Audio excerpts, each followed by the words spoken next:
السلام عليكم ورحمة الله وبركاته. معاكم محمد تحسين من قناة السرشاجي. ازيكم عاملين ايه؟ اتمنى تكونوا بخير وصحة وعافية ان شاء الله. في الفيديو ده انا هشرح لك حاجة اللي هو البيفت تيبل. لو انت مذاكر في الاكسل او جوجل شيت هتلاقي بيفت تيبل ده بالنسبة لك سهل. بس ليه اتعمل بيفت تيبل؟ بص، في التشارت اللي موجودة بتاعة التيبل نفسه، التيبل لو انت تيجي تختار تيبل هنا مثلا، بص كده ركز في الحتة اللي انا هوريها لك دي. في التيبل ده انت لما تيجي تختار، قصدي اي تشارت في لوكر، لازم ياخد لك اي داتا كده من عندك يوريها لك بس في التشارت، لكن هي مش ده اللي احنا عايزينه. اللي احنا عايزينه ايه؟ اللي احنا عايزينه مثلا ناخد البيتزا كاتيجوري في الدايمنشن، وناخد كمان معاها السايز في الدايمنشن اهو. يعني نخلي البيتزا كاتيجوري دي فوق شويه، احنا عايزين نكبر كده الكلام كده شويه، نخليه مثلا كده اهو. بالضبط كده بالمنظر ده كده، عشان بس تبقى واضحة أوي اللي هي الشكل ده كده أهو. بُص كده، لمّا نيجي ناخد البيتزا category في الdimension وناخد معاها البيتزا size في الdimension، فتلاقي الclassic، بُص كده ركّز في الحتة دي كده. الclassic بعد كده الclassic medium، بعد كده الclassic X large. فاهم قصدي إيه؟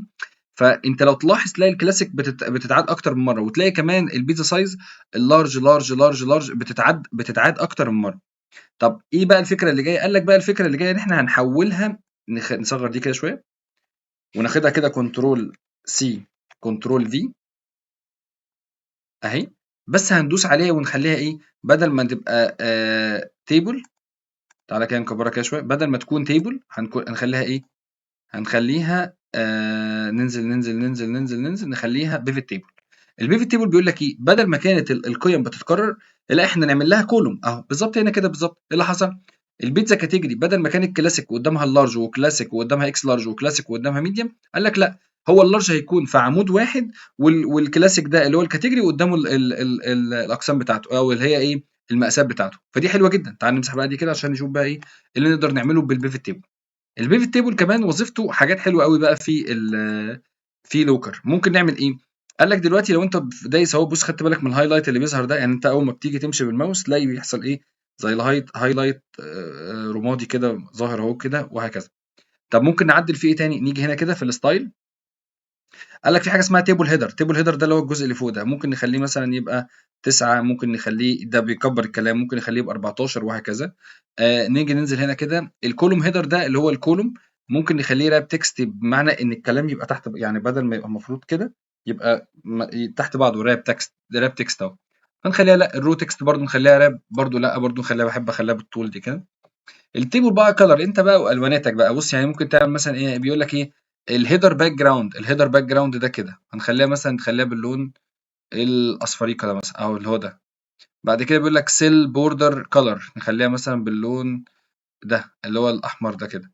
ممكن نرجعها تاني كده ونخليها مش هايلايت بقى. بص شايف الهايلايت اللي احنا بنقف عليه ده كده، ممكن نخليها هايلايت مثلا باللون الازرق كده اهو. شايفين قصدي ايه؟ ده هايلايت اهو، عشان لما انت تيجي تتحرك وكده، ده انت بقى إيه، انت والالوان بتاعت الاود دي اللي هي ايه، اللي هو الرقم الفردي اللي هو 1 3 5 7. بيقول لك انت عايز تخليه باللون ايه، اقول له مثلا نخليه مثلا باللون ده. خدت بالك اهو. الايفن ده اللي هو الزوجي، نخليه مثلا باللون ده. يعني الوانات مستفزه شويه، بس يعني انا بوريك بس الشكل ماشي ازاي. في هنا كمان التيبل الليبل دي اللي هي دي، ممكن نخليه مثلا، نخليها بال20، يعني الارقام دي تكبر اهي. نصغّر دي كده أهي، وقصدي نطوّلها كده ونخلّيها دي كده أهي. دي الtable label. الfont color أنت عايزه مثلًا نخلّيه باللون ده كده مثلًا، نخلّيه باللون الأسود وهكذا. الmissing، بُص بيقول لك بالmissing أنت عايز تخلّيها بالشكل ده كده، والّا نخلّيه مثلًا 0 يبقى كده 0، والّا نخلّيه يبقى مثلًا null يظهر اللي اسمه null، والّا نخلّيه no data، والّا نخلّيه اللي هو blank يبقى فاضي كده. ده كده يبقى missing يعني فاضي كده، أو نخلّيها 0، ممكن نخلّيها 0 عشان تبقى واضحة أوي إن هي 0 أهي. الماتريكس دي اللي هي الحتة دي كده، ممكن نخلّيها number heat map دي تبقى المنظر ده، يعني الرقم 33 ده أكبر رقم، بعد كده 29 وهكذا. ده كده heat map، أو ممكن نخلّيه bar يعني بالألوانات دي كده، أو number زي ما إحنا ماشيين عادي.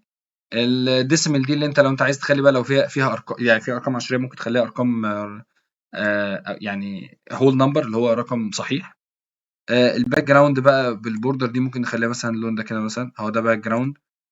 بُص يعني أنت يعني يعني هي مليانة حاجات. الborder weight دي اللي هي بتبقى نخلّي الborder weight ده نخلّيه باللون الأسود، ثواني. الborder color نخلّيه باللون ده كده، عشان تبقى كده يبقى باللون ده كده، وهكذا يعني. ممكن نخلّيه كمان في border اسمه border shadow border weight. ده في add border shadow اللي هو يبقى واخد زي ظِل كده وراه. بس، فده فكرة الpivot table. الpivot table عبارة عن الrow اللي هي الصفوف، وبعد كده الcolumn اللي هي الأعمدة، وبعد كده الmetric اللي أنت هتزوّد. ممكن بقى تحط بقى في الmetric مثلًا إيه، total price بدل record count دي تبقى total price. هو بيتعدل أهو دلوقتي، دي total price. بُص خدت بالك دي بُص في كسور أهي. فهنيجي بقى هنا كده في الmetrics أهي، ونخلّي بدل ما تكون 150 75 لأ نخلّيها أول 0 بحيث يبقى رقم صحيح، وهكذا يعني. فاهمين قصدي يا جماعة؟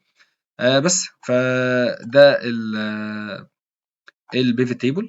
الpivot table مهم أوي يا جماعة إن أنت تقدر تستخدمه، تعرضه برضه. ده من ضمن الchart اللي بتتعرض في looker، فتفرق معاك جدًا. وإن شاء الله، إن شاء الله تكونوا استفدتوا. وتابعني عشان أنا إن شاء الله ناوي أكمّل سلسلة looker دي كاملة، وأعمل فيها يعتبر يعني أعمل فيها كل حاجة. وإن شاء الله، إن شاء الله أقدر ربنا يعينّي إن شاء الله وأعملها بإذن الله. بس شكرًا جدًا ليكم، وكان معكم محمد تحسين من قناة سرشاجي. ما تنساش تعمل لايك وتشترك معايا في القناة، لإن والله محتاج دعمكم جدًا. شكرًا جدًا ليكم، والسلام عليكم ورحمة الله وبركاته.